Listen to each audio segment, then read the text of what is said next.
Today in the Menowave Lounge, Robin and I are continuing our chat with three experts who really get what it's like to navigate menopause. We're diving into the stress that seems to sneak up on us during this time and how it can bring back old emotional baggage we thought we'd left behind.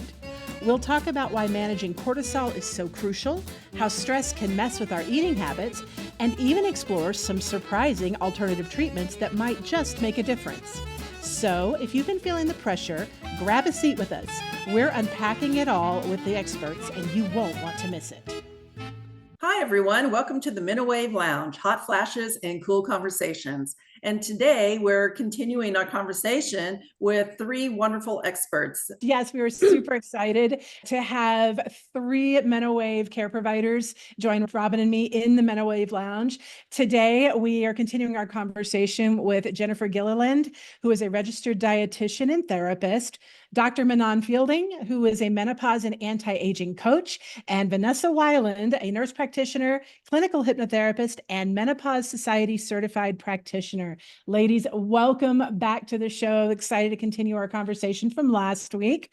We're going to just dive right in. I'd like to talk about something that's on all of our minds. I think all of us, we deal with ourselves, but also with our patients and clients, is stress. Stress, we don't even realize just how much that impacts us as we're going through menopause and dealing with our symptoms. Dr. Manon, why is stress management so important as we go through menopause? Well, I think that stress is at the center of menopause in many ways because it's a physical and emotional input where our bodies are changing so much, and that causes an internal physiological stress. And then you have the stress of the emotional stress. What I'm seeing too is that a lot of women have a resurgence of old issues that come up in midlife, in menopause, because of the hormonal changes. They may start reliving PTSD, things that happened way earlier. They may have had old traumas that resurface or abuse in their family, and it comes to a head. It just comes back up in menopause because of all the physiological changes. So we have to, as coaches, we need to learn how to deal with that in whatever ways that we work, whether it's nutrition or testing. Vanessa had mentioned in the last episode about cortisol, and that's a major factor in the physiological response to stress. And yes, it does have a role, but it kind of can get out of control in menopause and cause a lot of inflammation. So many women have joint problems from that, or have depression, anxiety, all kinds of things that come about from that. So those are the things that come about in menopause, the reason why we have to learn how to deal with this stress. Yeah, thank you for that. Jennifer, how does stress impact our emotions as far as like emotional eating when it comes to menopause? Do you have an hour or two? Because that's I know. long we could, yeah, I always call it kind of the marrying of the physical and the emotional when it comes to how we treat our bodies during menopause, whether it's perimenopause, menopause, or postmenopause. It's a similar journey that we're on when it comes to that emotional eating. We soothe ourselves with food quite a bit. We celebrate with food. We grieve with food. You know, we get anxious and we want food. There's all kinds of reasons, emotional reasons that are kind of behind that. And so a lot of it really can come up, as Dr. Manon was saying, it can come up with what stories we kind of experienced. What's our past experience been? I've had many people who have been dieting since they were 8 years old. You know, what does an 8-year-old know about dieting? And so there's a lot of restriction. There's a lot of rules and regulations, and you're good if you're doing this, you're bad if you're doing this. And a lot of that emotional trauma and that emotional history can come back up, like we were talking about. And so it's really, really important that we understand the reason behind the food choices that people are making. Everybody that I talk to, 100%, and I don't say 100% very often, 100% of women will say, I want to be healthier. It's a matter of what does that look like to them? How can we help them to get there? And it goes back, like I was talking about in the last episode, about really trusting that internal drive, that internal motivation. Because when we lose the ability to trust our own instinct, we lose a lot of motivation. We lose a lot of trust in ourselves that the next choice we are going to make is a valid choice. And we're looking for somebody else to kind of say that that's okay. But when we can trust our own emotional internal clock and go in that direction of where we feel we need to go, I think a lot of good can come of that. But when we're just counting calories, we're not going to be paying attention to that, the emotional impact of that and the stress of that. Yes, Jennifer, that is so, so important to connect not only the physical, but the emotional. And I just want to also throw in another layer to this, which are our limiting belief systems that we live with every day since we were a child, things that we've been told as a young person about our eating habits, about our exercise, about who we are. And these can come from, our parents, our teachers, our friends, and they shape the way that the lens that we view not only ourselves, but how we view the world around us and our environment. It affects our eating habits. It affects our exercise habits. If you think you could do it, you can. If you can't, then that's a limiting belief. Now, the wonderful thing about limiting belief systems is that they can be changed, broken, gotten rid of, replaced with positive belief systems. But to understand that, you need to really work with somebody that can help you shine a light on those limiting beliefs, because we've lived with them for so long that we don't even realize that we have them until we are like, wow, we put a spotlight on it. And then we talk about that, where did that come from? Does that really still serve us today? And at one time it may have protected us when we were a young child, but now today it doesn't. And it's just more of something that's keeping us back from moving forward and living a healthier life. So limiting belief systems is a real thing, and it does connect with stress or produces stress.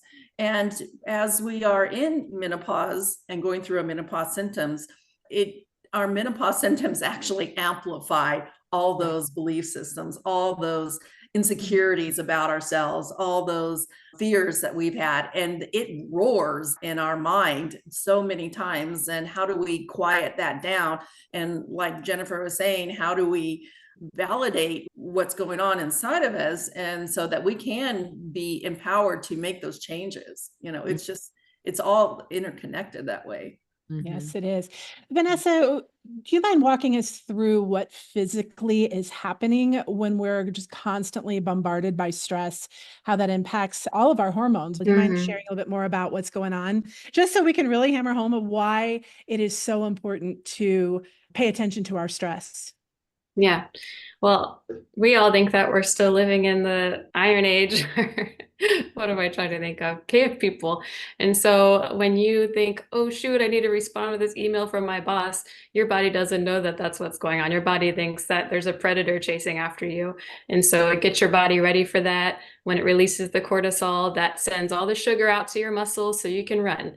It shuts down your digestion, because why would you need to digest your meal when you're running away from a tiger, right? So it's an adaptive response, but we're not needing it to that level day in and day out because we're not being chased by tigers. So however that is for you, you need to figure out the mindset of convincing yourself that you're safe. Nothing terrible is happening to you right now. This is just an email, or whatever the case might be.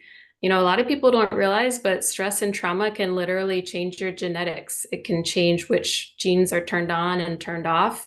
And that can even pass from generation to generation. So even if you've had the easiest life up until now, we all just had this collective trauma of COVID-19, right? So whoever would have expected us to live through a global pandemic and then go right back into making the ideal lifestyle choices day in and day out, right? Like, we haven't had it easy these past few years. So I want you to be kind to yourself and take that into account, but also realize that if you've been making these changes to your DNA, it can be changed back as well. Wow, I had no idea. I had no idea on that. Thank you for that. Kind of moving on to the next topic, let's talk about nutrition. because nutrition is such a vital piece as far, for our health and ties in with everything else we're talking about. Jennifer, what can a woman do nutrition-wise to help ease her way through menopause? First and foremost, I think the biggest kind of obstacle that I would love for people to recognize is that you don't have to do it all tomorrow. These are life habits that we have built. I mean, I'm 53. I've had 53 years of experience, some of it good, some of it not so good, everything in the middle. And so when we get motivated and we get excited and we want to make a change, and then we expect it to happen within 24 hours when we have multiple 24 hours that we have ingrained these habits and changes in, and we beat ourselves up so much about the choices that we make. Why can't I do this? Why do I keep falling off of this? Why do I keep going back to this snack that I know I don't feel good when I eat it? Or I have the ice cream in the spoon and here I am and everybody's asleep and I'm still like sitting here eating this and I know it's not good for me. And we have these habits and these challenges to our thought process that we just don't know what to do with it. And so many times when we maybe have brought it up to a healthcare provider or a friend or a loved one, and we get embarrassed and we get, kind of shamed about it. And so we kind of go inside of ourselves and we're not willing to be as vulnerable with that conversation, understandably.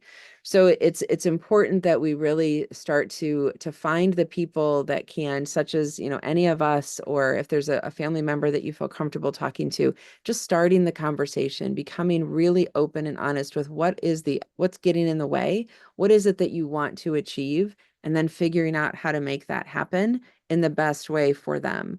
Because if we keep talking about calories and macros and protein and that's where the conversation ends, it's really, a few days of motivation. And then we're going to fall back into those same habits. I often talk to people about, if you want to literally change the way that you eat, you have to literally change your physical environment. So sitting in the same recliner with the same remote at the same time of day and expecting yourself to just not eat, it's going to, that lasts for a couple of days. But we have to physically change the brain pathways and change that experience of what health looks like for us and what kinds of foods, are going to treat us the best and get us to the goal that we have set for ourselves. Yeah, that's interesting. If it's in the house and I'm in that mood, boy, I'm going to eat it. So for me, it's a big no-no to have those taboo foods that I know are not good for me in the house. Mm-hmm. Sitting on the recliner with the remote, I feel so seen. And I think we can Dr. relate to Manon, all what of are it. some vital nutrients in your experience that women need to make sure that they're getting? Yeah, I really love what Jennifer and Robin were talking about with the food. And I just wanted to add one quick thing to that is whenever you want to change something, like you have an addiction or a food habit, focusing on it and thinking about it is the worst thing that you can do. You need to, like Jennifer said, change the environment, and you have to replace it with something else. Because if you start thinking, I don't want to have that donut, I don't want to have this, what you're going to do is go and have that. Mm-hmm. Our mind does not work in negative thoughts. It's just going to go to whatever it is we're not thinking about. So, and going to your question, some of the vital nutrients, actually, I just did a video on this, the 8 most deficiency signs of menopause. I'll just go over a couple of them. Vitamin D is the highest one in the world for everyone, not just in menopause, but because of the incredible importance of vitamin D, I focus on that a lot because some of the signs I'll just go over quickly: bone pain and weakness, muscle weakness, depression, and mood swings are 3 of the major symptoms that can come from a vitamin D deficiency that happen during menopause. They're starting to get better about testing, but you want your levels to be somewhere between 60 and 80. And most practitioners, if they get you between 20 and 40, they're happy. Some are between 40 and 60 nanograms per deciliter are happy. But between 60 and 80 and up to 100 actually protects you amazingly from breast cancer. So you could have a lot of other factors that may lead you to breast cancer, but if your vitamin D levels are in that range, your chances are reduced by, I think it's 85%. I mean, it's just like unbelievable how much. And even if you have been diagnosed with breast cancer, it will prevent death from the cancer if your vitamin D levels are at the right level, because it just is doing so many different functions. And of course, it is a precursor to hormones. So that is one of the major things, but there are so many other aspects of it that are very important. The other majorly important one is magnesium. And the vitamin D and magnesium are two of the highest deficient actually in the whole world for everyone. But the deficiency symptoms would be leg cramps, tiredness and lack of energy, nausea and vomiting, anxiety, depression, and irritability. So most people are they can get it from foods, but in menopause, if you really are deficient, I do suggest taking a supplement. It does help with sleep.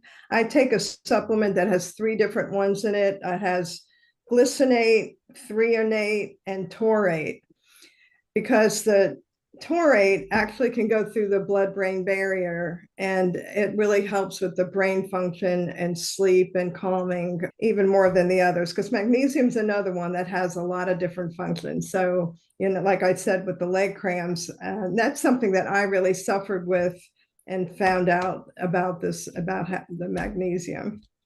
So those are some of them. That there are others, but I can make that available as a handout if you want on the. Yeah, just send it to me and I'll put it in the show notes.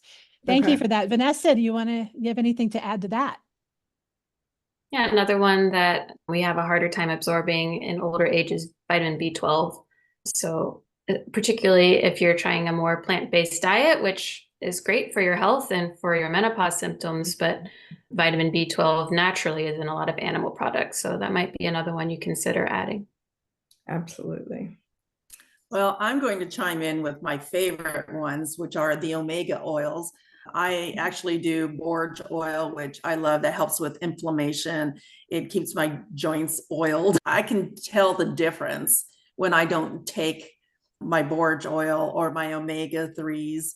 Anything that's along those lines of the omegas, and especially I love to add good healthy salmon to my diet because that is really high in omegas. Greens are high in omegas, and that's one of my favorite ones. Oh, and vitamin C. I can't live without my vitamin C every day, and I take at least 1,000 milligrams of vitamin C. And you can actually take more. You can take up to 3,000 milligrams of vitamin C. I take 1,000. That helps me. And I can see the difference every day when I take my supplements. So, Jennifer, are we missing anything? No, I think food is always my first, go-to when it comes to balancing out what you're getting from the food as far as supplementation. I have no problem with supplementation because I think there's so many days where we're not eating enough of certain nutrients. I love magnesium for headaches as well. So, and leg cramps for sure. I think it's really looking at how do we enhance the nutrition in the foods that we're eating, and how can we get as much out of the food naturally as we can. But yeah, that's all really great information that you guys shared. Wonderful. Yeah, I just wanted to put a plug in for building a smoothie every day is a great way to get not only your natural supplements through your food, but also, you can add that extra protein in there. I try to do one at least once a day. Sometimes I'll do it twice a day, depending on what it is. I can get my fruits, my vegetables in there. I love my spinach and blueberries. I put my fish oils in there. I mean, smoothies are just the best. And if you're trying to, increase those nutrients, those healthy nutrients, look into that because there are some wonderful recipes out there. Wonderful. I just want to make sure that people understand that one thing that a lot of people put in smoothies is a soy protein isolate, and that is just not recommended because it's too concentrated with those soy isoflavones. It's hard to kind of manage how much you're taking in, especially if you are on estrogen, even if you're not. And so just recommend not using that particular type of protein in smoothies. Oh, thank you. That's a very good point. Thank you for sharing that. Okay. Dr. Manon has to Thank jump off, you. so thank you so much for Thank joining you. us. Great talking to all of you, and I look forward to seeing the episode.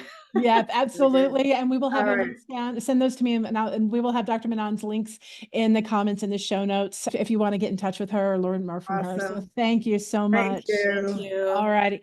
So Bye. going into our last topic of this episode is kind of continuing on with supplements, but talking about other alternative treatments. Vanessa, what are some alternatives that you find helpful for women going through menopause? Well, the ones that are actually recommended by the Menopause Society based on really high quality evidence, randomized controlled trials, the creme de la creme of evidence. There's only 5 of them that they give their stamp of approval. And so that's certain antidepressants and these are for hot flashes, I should say, certain antidepressants, gabapentin, a nerve pain medicine, Veoza, which is a new medicine strictly for hot flashes, cognitive behavior therapy, a type of therapy, and hypnosis. So those all we can say based on the evidence, they work for hot flashes at least. The Menopause Society didn't specifically give any supplements the stamp of approval, but I'm sure you all know that doesn't mean that they don't work.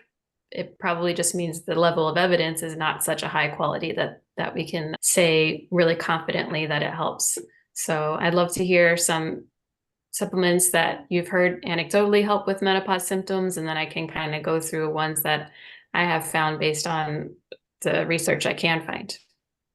Well, just before we do that, I do want to say, because Yeah. Vanessa and I are both the hypnotists, and hypnosis is very safe. And I think a lot of people don't understand that, because hypnosis has gotten such a bad reputation in like movies and TV shows as being something evil or being misunderstood. But it is very, very safe. There are no side effects other than after everything you do, you get a nice relaxed feeling like you've just woken up from a good nap.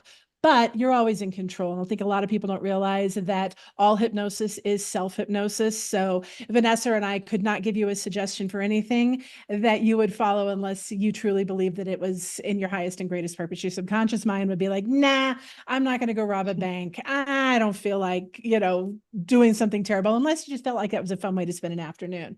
But that's why the reason why it's completely safe. Yeah. So let's go around. Like, what are some supplements or some alternative treatments that you ladies have heard of or that you work with that have gotten good results? So I have some ladies that will take berberine for blood sugar management and some craving control and that type of thing. Cortisol, like there's cortisol manager, and ashwagandha is typically in, many of those kinds of products. Turmeric is a big one that I see for like joint pain and that type of thing. Those are probably the biggest ones that I see overall.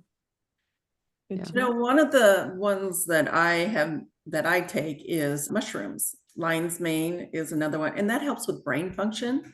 And I like adding that into my smoothies or just taking it with a capsule, because that does help with, clarity. It helps with brain fog. I've noticed that it does. Living here in the Northwest, we have spring and fall and a lot of wet weather. So we actually get to go and pick mushrooms. And I'm getting more into that because there's a lot of mushroom societies out here. So I'm learning a lot more about the benefits of mushrooms and fungi and that sort of thing. It's a thing out here. Not the magic kind, though, right? Well, That might be a whole different conversation for another time. yeah, actually, I will say that there are certain types of practitioners that do microdosing with the psilocybin mushrooms, and the intent is to help with trauma and stress, and to alleviate PTSD. There have been some excellent studies done out there. Of course, you don't want to do that kind of thing just on your own unless you know what you're doing, but there are actually like little clinics that will take you through what it is, what's happening, and they're right there beside you the whole time. And they take it very, very seriously, and they work with you through that.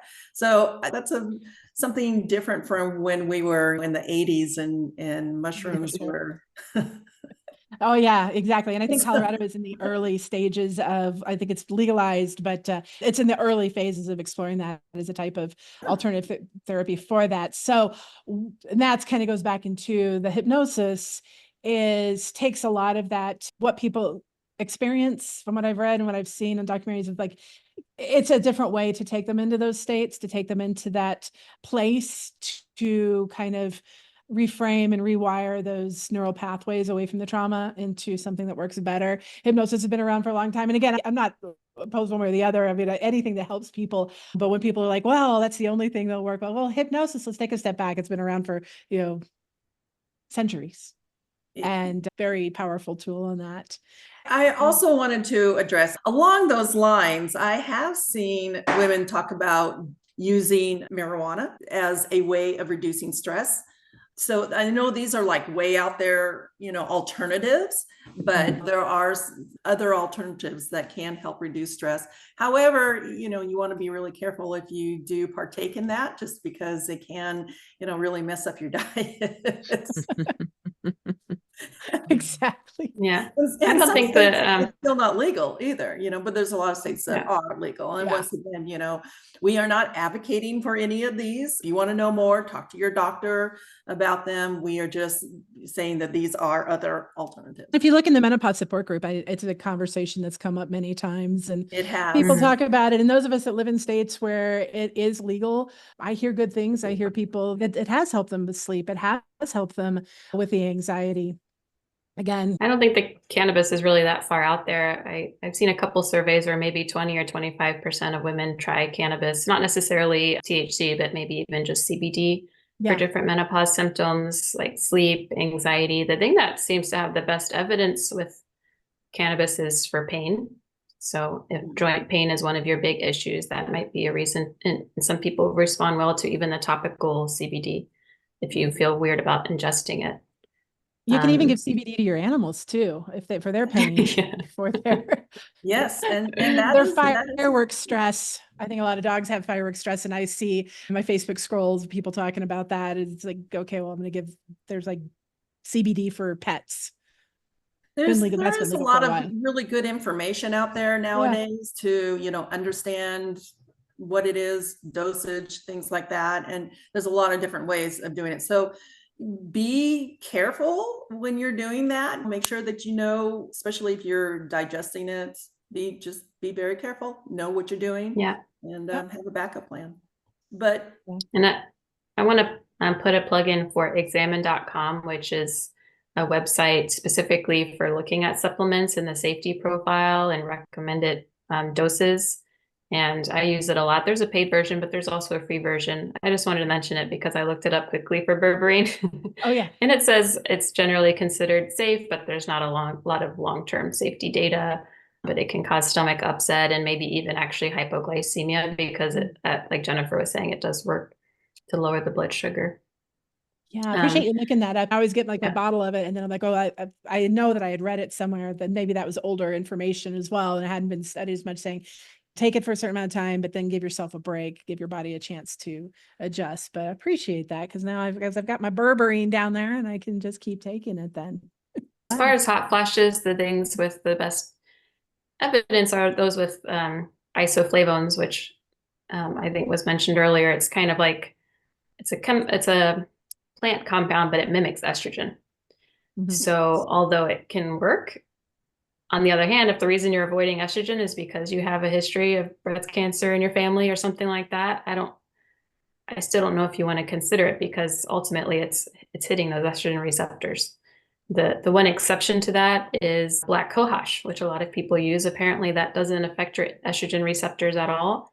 But I'm always a little wary of it because there have been some cases where people got serious liver damage, and we don't know if that was like a bad batch or what, but I don't tend to recommend it for that reason. But if you really don't want any estrogen effects, then black cohosh might be an option for you. Mm-hmm. And that's a really good point to make, because I have seen that discussion on black cohosh in the group as well, of like, oh, don't take it, it'll damage your liver. Or other people are like, no, I've been taking it forever and it's the only thing that works.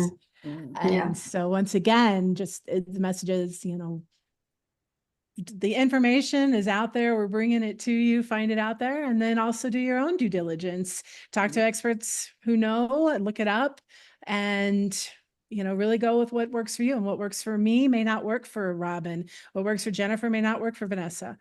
And some things might work for all of us in different ranges. And I think it's so wonderful that we have so much more information now and that we are talking about it.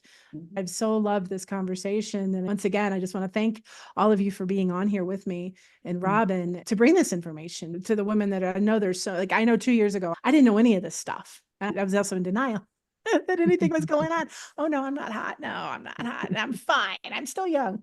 So yeah. And one other, quick plug I want to make is that if you do want to try supplements, I totally get the wanting to pursue that because you don't need a prescription for it and you can just try it. But I do recommend try these individual supplements that we've been talking about rather than those blends, because then if you have a bad side effect to one of them or they interact with your other medications and things, it's really hard to parse out which thing was bothering you. So just trying one at a time, give it a month, see how you do, and then you can move on to the next one. That would be my recommendation.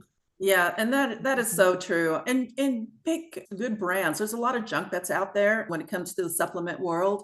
And you want to find a trusted brand that has a good reputation. Read up on them. Do your due diligence as finding out what they are. I like to read comments on different products before I buy them, just to get a recommendation. Talk to your doctors about what are good supplement brands, because there is a lot of junk out there on the market. So we just want you to be healthy. More thing. Sure. Yes. And this could be an hour-long conversation, so I'm going to 30 seconds. Weight loss medications, again, hours and hours and hours that we can talk about it. Just tagging on to what you guys are already talking about. Please be careful where, if you go to a compounding pharmacy or you go to somewhere that it's not the FDA approved medication, please do some research on where that's coming from. I'm not bad mouthing any of it. I just want people to really understand that supplements are not FDA regulated. And some of these compounding pharmacies, some of the places, the concoctions that people are using are not they're not the original of how it was meant to be. And it's such an influx. There's so many women who are desperately seeking weight loss. They're facing the challenges of the weight loss. They want some answers. They want something that's going to work a little bit quicker. And so I understand the need for that. I understand that there's some desperation involved with that sometimes, but really do your research and make sure that what you're putting into your body is quality, because I've seen some scary things out there. And I just want to make sure people are asking their doctor, talking to other people that get the product from that pharmacy, really do the research, because it's not just a vitamin C or a berberine. It's something we really want to pay attention to, because there can be some side effects with that. I want to ask both of you then, what are some dangers that we need to look at? Are we talking like it's just not going to work as well? Or are we talking about stuff that could really cause physical harm? Yeah, kind of like that liver damage issue where it probably was just a tainted supplement. I mean, there's been studies where they do a chemical analysis of a supplement and it's literally 0% what it says on the bottle. So I would say both with compounding pharmacies and supplements, look for one that says it's third-party tested, or if you can somehow find evidence that it really is third-party tested, that means they're sending it out to a lab, they're doing an analysis, and it's actually, within a certain range of what it says on the bottle or what the compounding pharmacy is supposedly making. That's not only just for efficacy, that it's going to work how it should, but also safety, like Jennifer was talking about. Mm-hmm. Mm-hmm. That's so true. What is that new weight loss pill that's out that I've barely just been kind of hearing about it, but it was for diabetes, but people are taking it now for weight loss? Are you talking about Ozempic, the injection? It could be. Yeah. Ozempic is one it is supposed to be for diabetes management, and a lot of people are using it for weight management, which unfortunately in a lot of cases means that the people that need it for diabetes management, the supply is gone or short, so they're not able to get it to help with their diabetes management. So yeah, I think that's what it is. And then if you are taking that, how is that working with the menopause symptoms and everything else? How does that fit into the picture? Are you talking about weight loss medication in general? Well, yeah, in general. And maybe Ozempic. Vanessa, Jennifer, have you heard, are older women taking this, or is this a younger phenomenon with 20s and 30s year old? Well, it was originally developed for diabetes, so I would say majority of patients are older, but now you have like Hollywood actors that are taking it just to lose that last 4 pounds. So it's a mix. But there was a study that came out this spring, I want to say, looking at women who are postmenopausal who are taking both they're called GLP-1 inhibitors. So that's just the class of medications, taking both that and hormone replacement therapy. And they worked synergistically, meaning it was kind of like 1 + 1 = 3. So they work better together than they would separately. So if you are thinking about pursuing medicine for weight loss, that's something to keep in mind. And the other big misconception about it is if you take it, you have to stay on it forever. And I think that's true, just like we were talking about earlier in the last episode with hormone therapy. If you take it just thinking this is all I'm going to do, I'm not going to change anything else in my life, and then you stop taking it, obviously the pounds are going to come back. But if you use that as a kickstart to change your lifestyle, then you can come back off of it. There's been a lot of cases where people came back off of it. Good. That's good information to know, because these are new things that are coming up and new medicines that are being used for different things than what they were designed for. So that's interesting. Yeah, I think the people that have the most success is when they're able to make some of those changes prior to the medication. Then maybe they get on the medication for a while and they're used to doing that without that pharmaceutical help. So everybody's different. And I always encourage people, that's why nutrition is a long-term conversation. It's not just a month or two, it's for a very long time, because there's things that happen. And when you're off the medication, it's a resurgence of, we need to talk about really getting into those lifestyle changes. And everybody's story is different. And I've seen success in lots of different ways too. So yeah, absolutely. Wonderful. Absolutely. Final thoughts. Well, I love everything that we've been talking about so far. Fun. I feel like our menopause picture has a lot of different puzzle pieces to it, and everybody gets to design what their menopause journey looks like. And so by educating yourself and connecting with all the different areas, your nutrition, exercise, what types of nutrients that you're getting, are you going to try HRTs, BHRTs, and incorporate them? Where is your mental state? How is your stress? What is your lifestyle looking like? You know, are you exercising in all the different areas of your life? These are all different puzzle pieces that come together. And when you find out what works for you and you balance that whole picture, you can really live a really good, healthy lifestyle. And that's what we want for all women that are going through menopause. adding to that, we're our own best advocates, and really speaking up and getting educated and understanding what we need and prioritizing ourselves, because many of us have prioritized everybody else and everything else.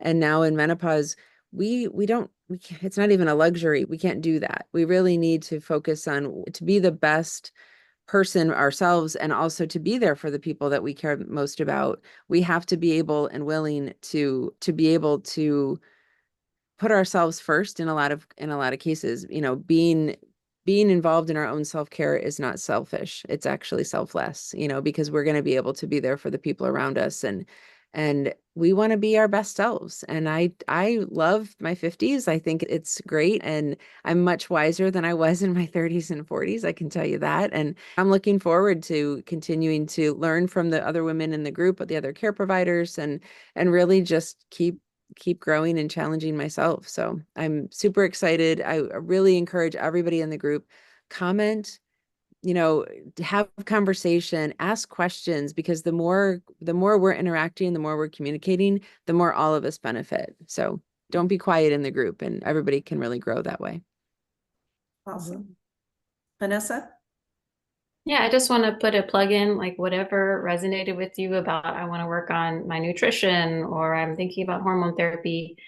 I would recommend see if you can find a specialist that also is really thinking about menopause and has done some additional study in menopause care, because it is a special time of life. And I know that's sometimes easier said than done, but now with a lot of providers working remotely, you know, virtually, you can, even if you don't stick with that person long term, you can kind of get the ball rolling with someone that understands what your body is going through in this phase of life.